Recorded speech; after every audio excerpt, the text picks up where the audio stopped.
यो प्रिमुलामा फूल फुलेको हेर्नुहोस्, बोटभरि फूल फुलेको छ, गमला पनि देख्दैन। यदि यसरी नै फूल फुलाउनु हो भने के गर्नुपर्छ आउनुहोस् हेरौँ। सुरुमा फूल फुल्दा चाहिँ प्रिमुलामा यसरी एउटा दुईटा डन्ठीहरू मात्रै आएर यसमा फूल फुल्छ। अब यसको फूलहरू फुलिसकेपछि चाहिँ यसको फूलहरूलाई यही डन्ठीमा चाहिँ सुक्नु नदिनुहोस्। यतिकै सुक्यो भने चाहिँ यसमा सिडहरू बनिन थाल्छ र फूल फुल्नु छोड्छ। अब यो फूलको डन्ठीसँगै काटेर चाहिँ यसलाई हटाइदिनुपर्छ। यसरी यसो गर्दाखेरि चाहिँ नयाँ डन्ठीमा भएको फूलहरू पनि राम्रो फुल्छ, साथै साइड साइडबाट धेरै मात्रामा नयाँ फूलको डन्ठीहरू आएर धेरै फूल फुल्छ।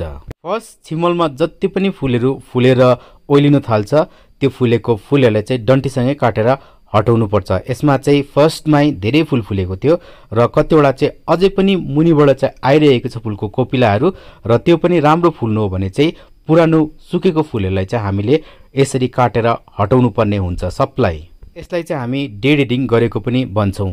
अब यो डेड एडिङ गरिसकेपछि चाहिँ यसलाई चाहिँ अब मजाले फर्टिलाइजर दिनुपर्छ। पहिला यो जुन चाहिँ लोकेसनमा फुलिरहेको थियो त्यही लोकेसनमा लगेर राखिदिनुहोस् र नियमित रूपमा फर्टिलाइजर पानी दिइरहनुहोस्। यसमा फेरि फूल फुल्नु थाल्छ। र यस्तो जानकारीको निम्ति हेर्दै गर्नुहोस् हाम्रो फुल।